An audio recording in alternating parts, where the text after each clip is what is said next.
저에게 하나님이랑 늘 기다려주시고 늘 지켜주시고 늘 손잡아 주시던 그런 분이세요.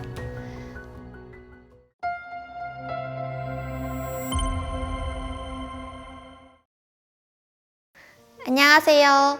저는 현재 네팔에서 자급 사역을 하고 있는 정여미라고 합니다. 지금 하고 있는 일은 네팔에 있는 직업훈련학교에서 20대 청년들을 가르치는 일을 하고 있고, 크게 두 가지 프로그램이 있어요. 하나는 한국어 교육, 그리고 다른 하나는 여청년들을 대상으로 옷을 만드는 그런 훈련 프로그램이 있습니다. 저는 모태 신앙으로 태어났고, 이제 어렸을 때는 부모님이랑 함께 교회를 간다거나 교회 생활, 신앙생활이라기보다는 교회 생활을 해왔었어요. 그런데 제가 어렸을 때부터 늘 꿈이 많았어요. 이것저것 하고 싶은 것도 많았는데 가정 환경이 좀 어려운 그런 부분도 있었고, 제가 이루고 싶은 것들을 이루지 못한다는 그런 절망감에 빠지게 됐어요. 그러면서 우울증이 찾아왔던 것 같아요. 더 이상 이제 해결책을 찾지 못해서 미국으로 이제 건너가게 됐습니다. 제가 처음에 미국에 갔을 때 어떤 한 선교사가 방문을 했었어요.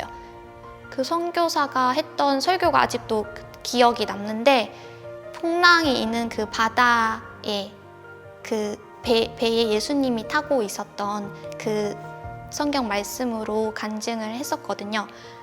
그러면서 제 마음에도 그러한 폭풍우와 풍랑이 일고 있었던 그 시기에 예수님이 내 마음속에 있다는 그 평안함을 느낄 수 있다는 그런 간증이 저에게도 좀 많이 와닿았었어요. 제가 이제 말씀을 읽기 시작하고 하나님 안에서 회복을 이루면서 너무 따뜻하고 너무 편안하고 너무 이 감사한 이 경험을 다른 사람도 했으면 좋겠다라는 생각을 제가 2018년부터 하게 됐거든요. 그래서 이제 선교사의 꿈을 가지게 되었어요. 제가 해외 선교에 관심이 있다는 것들이 이제 주변 사람들을 통해서 또 다른 사람들에게 전해지게 되면서 네팔에서 사역을 오랫동안 하고 계셨던 목사님과 연결이 된 거예요. 그래서 작년에 2월 달에 그 목사님과 처음 통화를 했고 4월에 네팔로 출국을 하게 되었습니다. 네팔에 들어가서 시골에서 지냈었는데 제가 한 번도 살아보지 않은 환경이었어요. 한국에서는 하루에 2번씩 씻는데 거기서는 3일에 한 번씩 씻고, 물도 우물에서 떠서 가져다 주는 물로 씻고, 제가 경험해보지 않은 환경이었었거든요. 네팔에 가는 것에 대해서 부모님이 그렇게 반기지는 않았었어요. 왜냐하면 안정적이지도 않고 미래가 보장되어 있는 길이 아니었고, 또 네팔이라는 나라가 부모님에게도 저에게도 생소한 나라였어서 부모님이 되게 걱정을 많이 하셨거든요. 그런데 제가 네팔에 가서 느낀 게 하나 있었어요. 하나님께서는 이 땅에 있는 한 사람 한 사람을 가까이서 돌보시고 또 지켜보신다는 게 그게 너무 가까이 느껴지는 거예요. 저에겐 너무 큰 감동이었어요. 그리고 제 꿈 중에 하나가 설교자라는 꿈이 있었거든요. 제가 그곳에 도착하자마자 첫 설교를 하게 됐는데, 제가 영어를 할 수는 있지만 영어 울렁증 있거든요.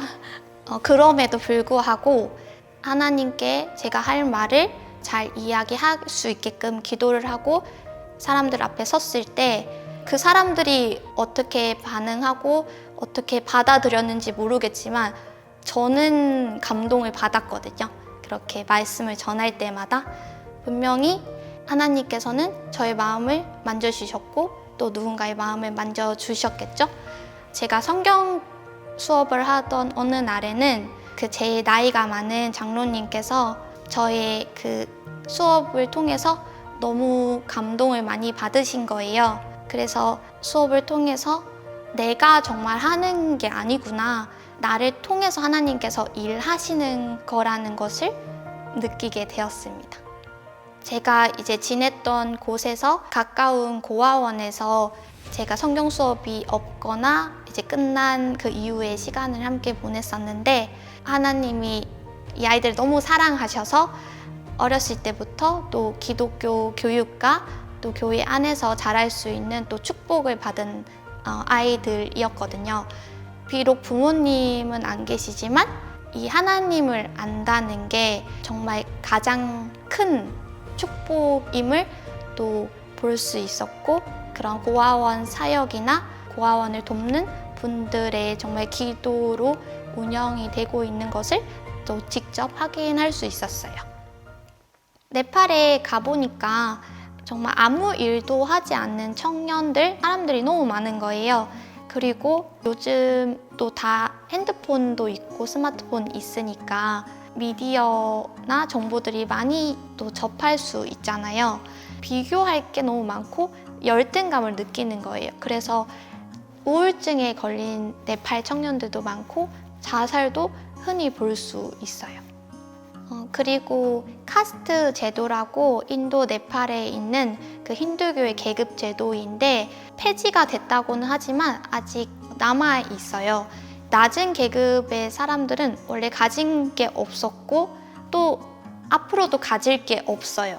그렇다 보니 하나님 안에서는 차별이 없다는 것이 그들에게는 복음이 된 거죠. 그래서 교회에는 가난하고 더 낮은 계급의 사람들이 많은 이유 중에 하나예요.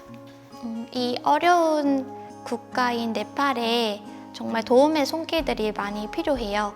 이 기독교 사상은 그 계급과 차별이 없잖아요. 청년들이 또 네팔을 이끌어 나갈 거기 때문에 계급 제도나 많은 문제들에 있어서 청년들이 어떻게 보면 가장 중요한 역할을 담당하게 될 거예요. 그래서 이 청년 교육이 가장 절실하고 필요한 상황입니다.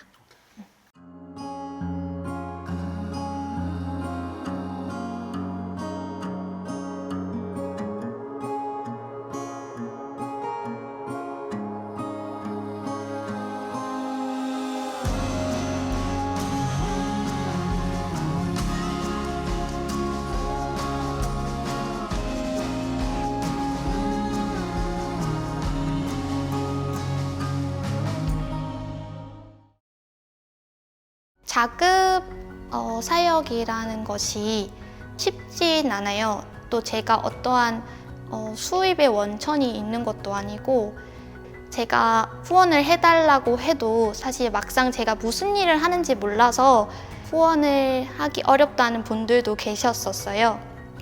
주변에 저를 계속 지켜봐 주시고 또 응원해 주시는 교회 분들과 또 친구들이 계속 도와주고 있어서 이렇게 아직도 네팔에서 선교 사역을 하고 있습니다.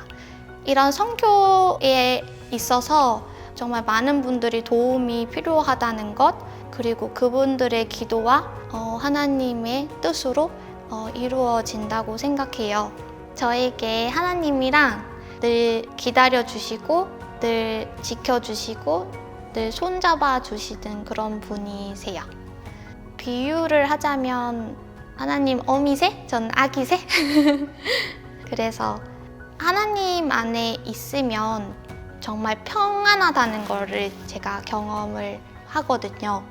하나님이 제 마음에 없을 때, 예수님이 제 마음에 없을 때 저는 다시 불안하고 우울한 사람이 되는 것 같아요.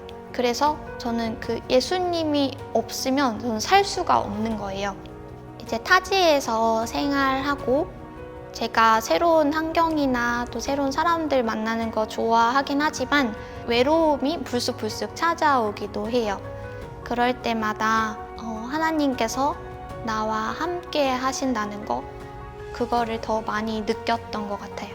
주변에 의지할 게 없다 보니까 더욱 하나님을 찾게 되고 의지하게 되고, 그 하나님 때문에 내가 이렇게 네팔에 왔고 또 네팔에 살고 있고, 그걸 또 잊고 힘들 때면 또 다시 하나님이 찾아와서 늘 내가 여기 옆에 있었다고 이야기해 주시는 것 같아요. 그 하나님께서 함께 하시니까 두려워하지 말라라는 그 말씀이 저에게도 지금까지 또 힘이 되고 있습니다.